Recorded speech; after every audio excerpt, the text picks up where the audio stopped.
my soul brothers and soul sisters. I am Ron Smith, and this is the Dr. Ron Smith Investigate Show, where we separate the real from fake, the fact from fiction, and give you the winner's edge. And sometimes we're able to turn your water into wine. We are in season 4, and this is episode number 7. And we're talking about how is your personal economy. Now, I know you every day, maybe 3 times a day, if you're on social media, you're hearing about the state of the U.S. economy. Now, the U.S. economy is comprised of the GDP, the unemployment rate, inflation, and the CPI. So I'll give you a quick review of what those things stand for. The gross domestic product is the standard of measuring the value added created through the production of goods and services in the United States during a certain period of time. The unemployment rate is the percentage of people in the labor market who are actively looking for work but are currently unemployed. And inflation is the rate of increase in prices over a given period of time. Now, the CPI is the Consumer Price Index. Is a measure of the average change over time in the prices paid by the urban consumer for a market basket of consumer goods and services. All that is when they say, well, the economy has increased in value or the economy drops in value. That's all what they were saying. Those are elements that are comprised of the U.S. economy. Now, I know that basically you cannot rate your personal economy based on what I just told you, because basically that's a conglomerate of everybody in the United States, and how the government measure whether we are going towards a recession. And I kind of hesitate in that using that word, but if you look at the economy for the last 45 days, it looked like we headed that way. So in order to guard against your personal economy, against that, let's do an overview of what your personal economy is pretty much. When, let's say that if you were getting ready to borrow money, a lender was look at how much income you are using to pay down your debt. That means your mortgage, your credit cards, your car loans, all those things that you use. And they call that the debt to income ratio, which means that basically what they want to use is that only 35% or less is considered good debt to income ratio. So it's very important. I'm take a little sidebar here before I get into your spending plan, is that you pay off those high interest rate credit cards, loans, etc. Try to get those things out first. Now, I understand the economy, and if you are in somewhat federal limbo, whether you have been furloughed or fired, or you're in that position that 2 weeks ago you were fired, now they call you back to work, you might have to readjust some of your spending plan, which means that basically I call the avalanche method is paying off that high interest rate first, and maybe even make a double payment, or being able to add $100 to it to knock it down even faster and further along. But if you are in that financial limbo condition, you might want to use the snowball effect, which is paying the minimum on all the payments, but make sure you pay special attention to the smaller debt and slowly eliminate those first. Psychologically, that gives you an advantage of actually that you see some movement, that once I get the small one out of the way, and then I get the next small one out of the way, then I next one, maybe the medium-sized one, and then you leave the big one for last, because now you can double up the payments or add that $100 to it to totally eliminate it. You will feel so much better about yourselves once you start eliminating debt. I tell you, debt is a heavy burden to carry, but in this economy and the situation in the world that we live in, it's very, very difficult to get to that zero or debt free. But we have a plan for that. It's just that the state of the economy may not be able to be conducive for you to do that all at once. So you could consider, and these are just a suggestion, because if you got anything higher than 18% or 24%, you could look at transferring that high interest rate debt to a lower or zero interest rate debt. And of course, that depends on your credit score, among other things.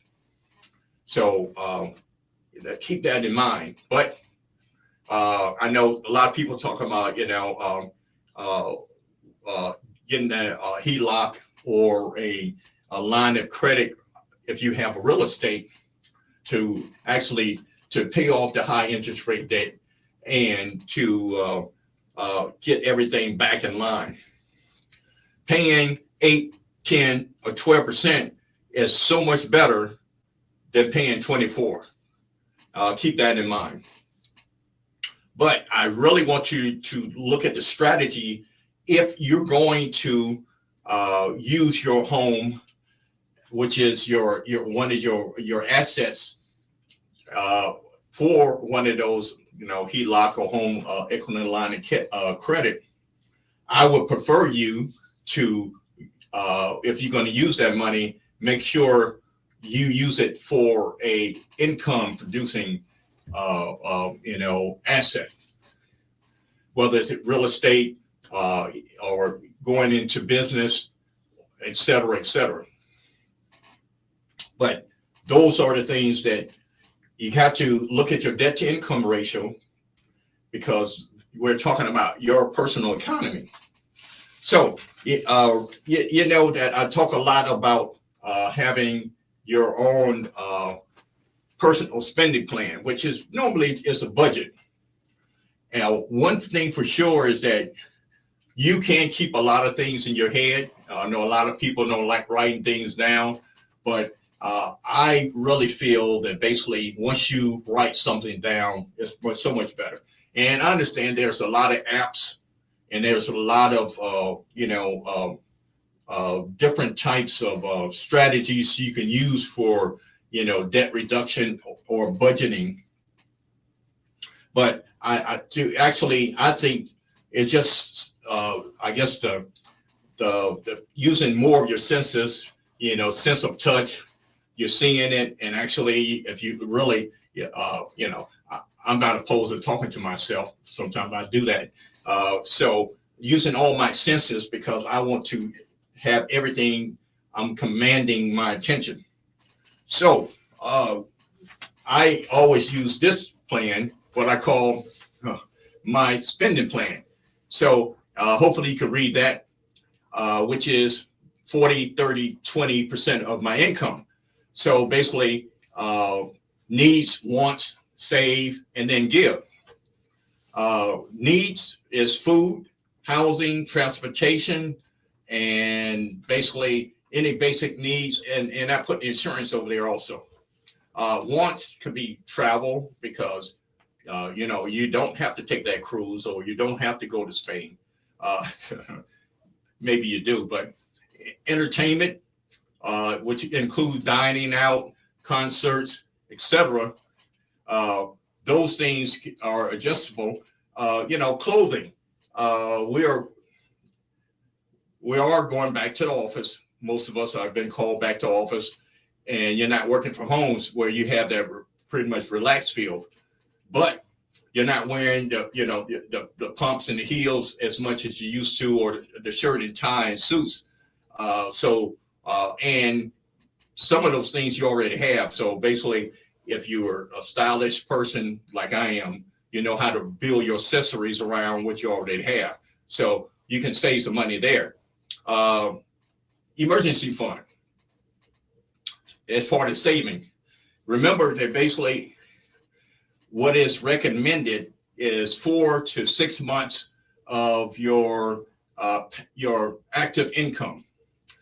And one, I think it was Nerd Wallet says basically that should be roughly $33,000. Now, I'm not sure how, that should be your objective, that should be your goal, because having that amount of money into your emergency fund will give you I would say, the gravitas that basically you can withstand any kind of economic, tornado or hurricane or any type of storm. And 10% give. And basically, I'm a tither, but you might want to donate to your favorite charity, or you might, just give a donation to some of the nonprofit. So basically, that's one of the things I suggest is basically when you create a spending plan, you create a system that can almost run automatically. I talk about systems a whole lot because basically systems are the shortcuts to actually reinventing the wheel.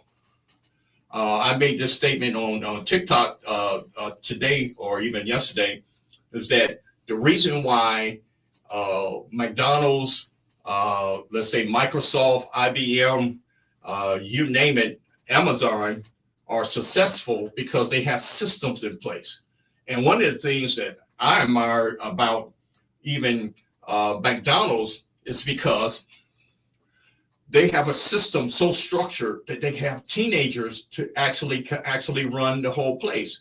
Of course, they have a adult in management position, but think about it. Most of the people behind the cash register and people who actually serve, who actually get the work done, are teens.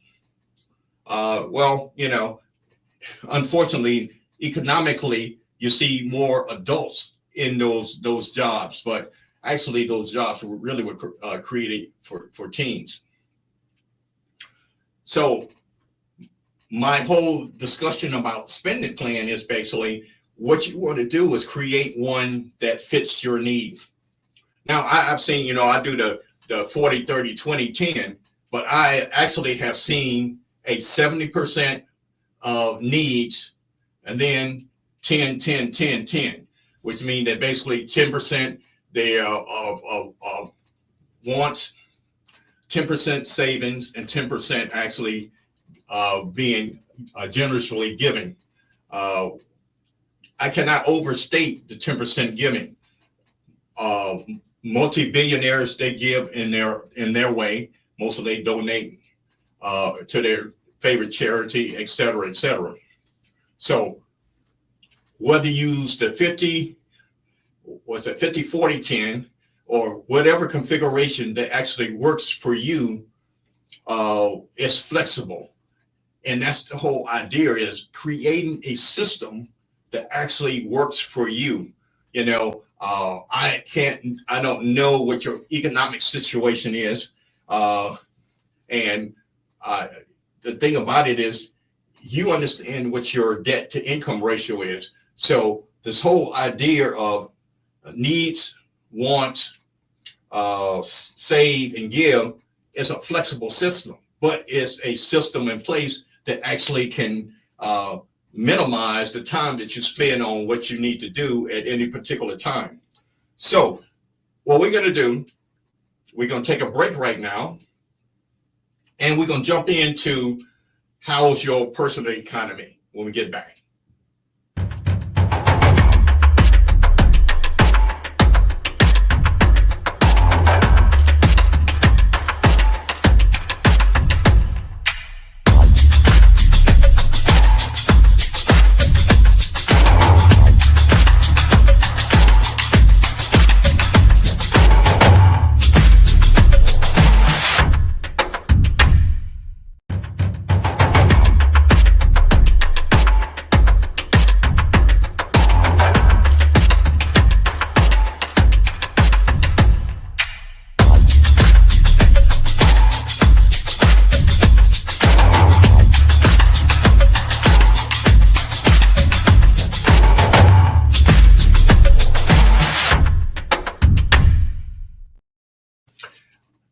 soul brothers and soul sisters, and we are back, and we're continuing in our series, season number 4, and this is episode number 7, and titled "How's Your Personal Economy?" One of the things that I really want to just probably talk about, like I did in season 1, is that one reason why I started this whole podcast is that talking about financial literacy.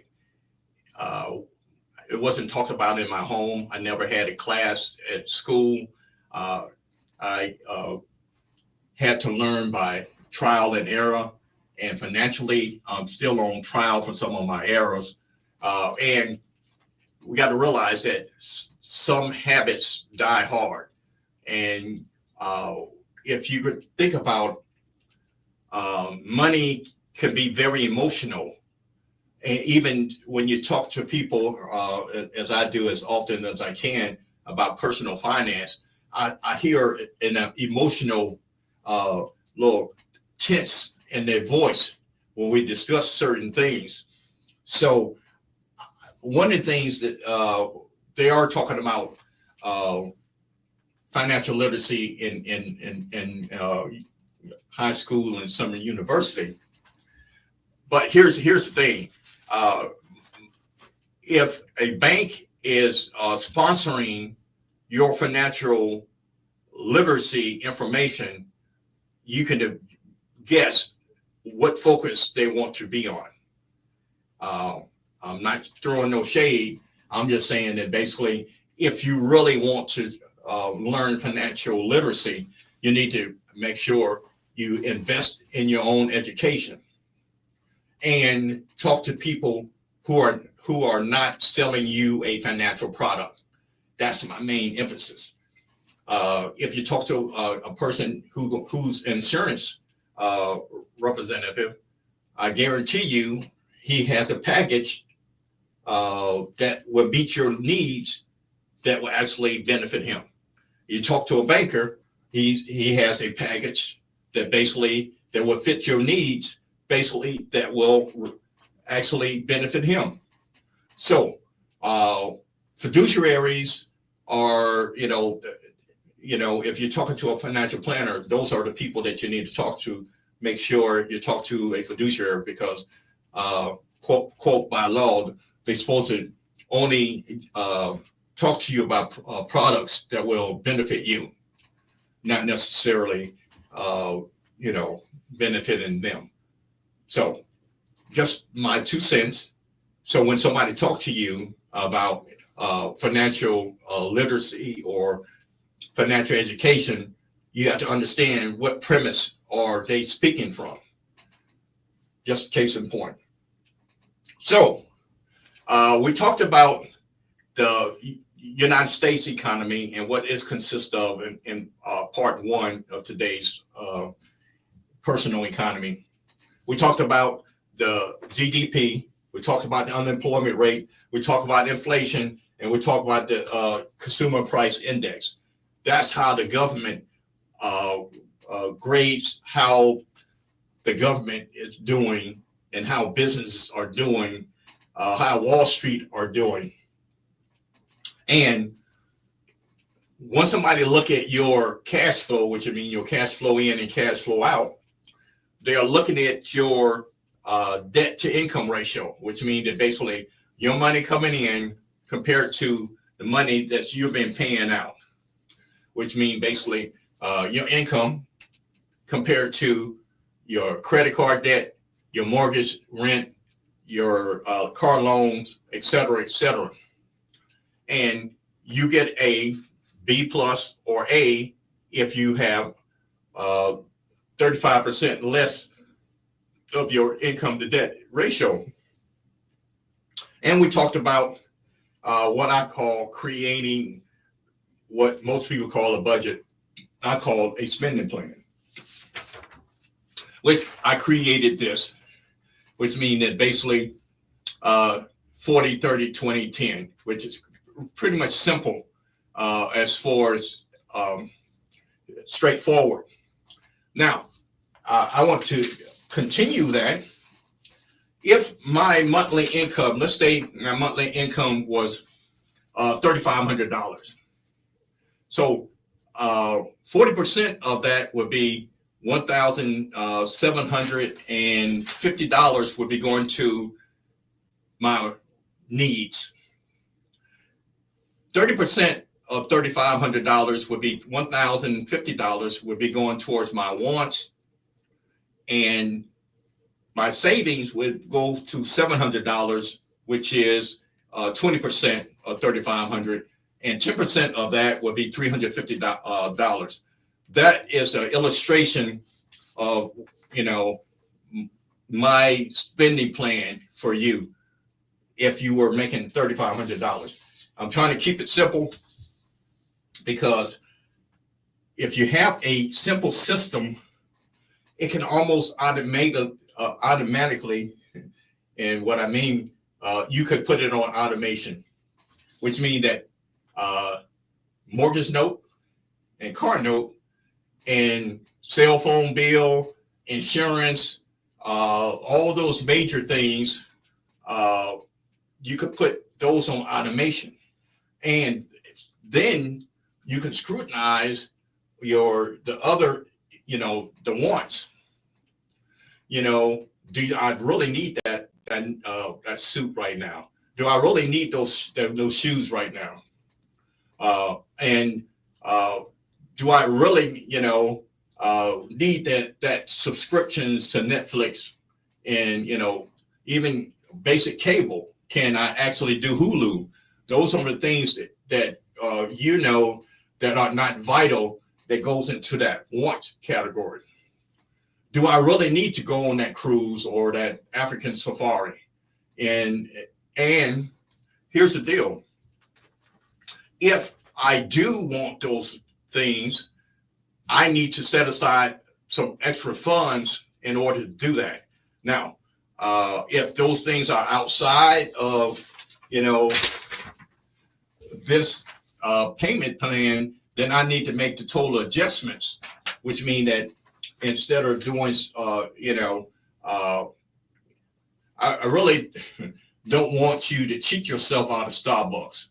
But if you can see that I can actually save, $5 a day, or which is, $25 a week, and then that's roughly $100 a month. If I can actually see that and put that in an envelope, and I can actually begin my emergency fund that way, or I can save for my trip that way, you could see that you are really benefiting from your system.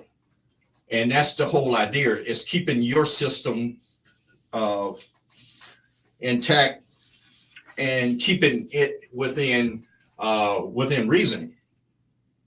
Now, the whole big thing here is that mindset is so much mental. And I said this earlier today. Yogi Berra used to be a manager, baseball guy for the New York Yankees, and he said that 90% of anything is half mental.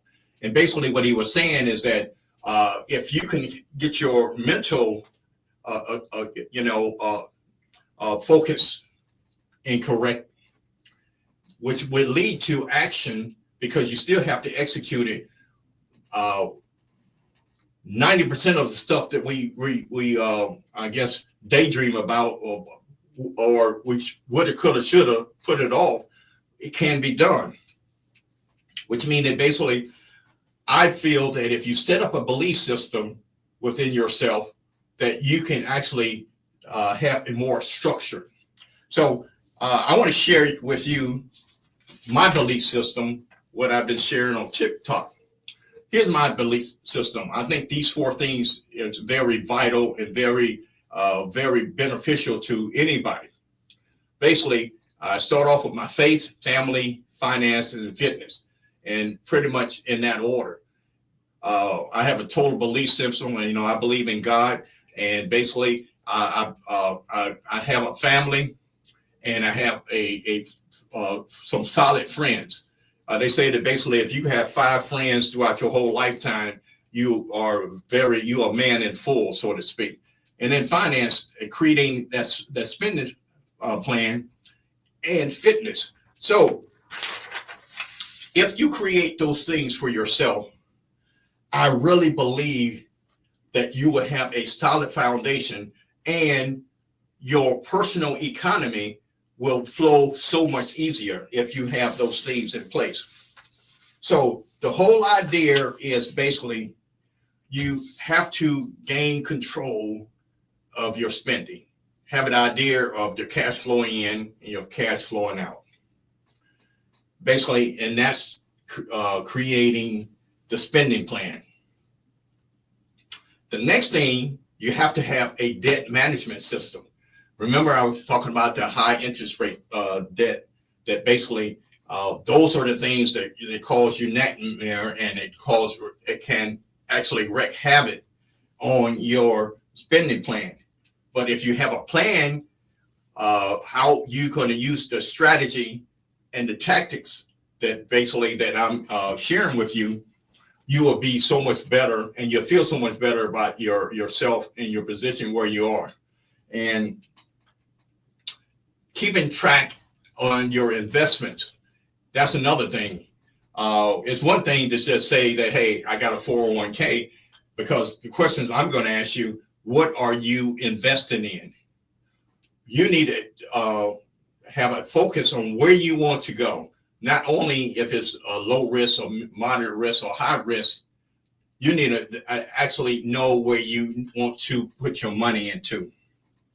And having that part of that retirement plan, I always share that your kids may not go to college, but you're going to retire eventually.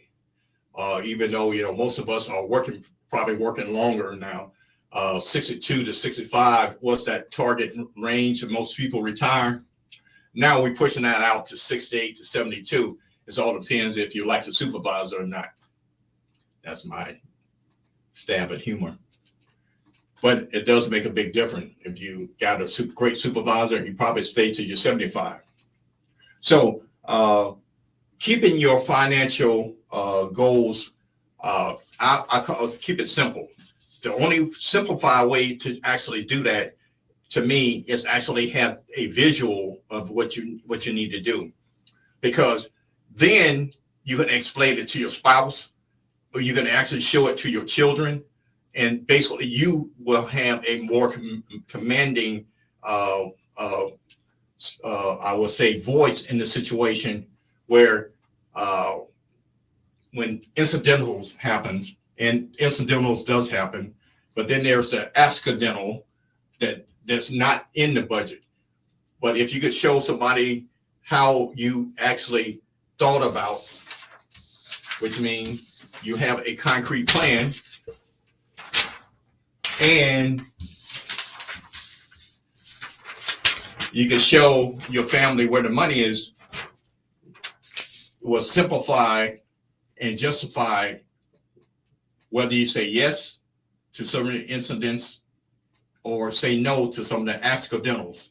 So how's your personal economy? That's something that you should be able to, within a few minutes, say, hey, I know where I'm headed, or I know how the plan is to counteract any of the things that happens to me financially. So how's your personal finance? My time is up, and I thank you for yours.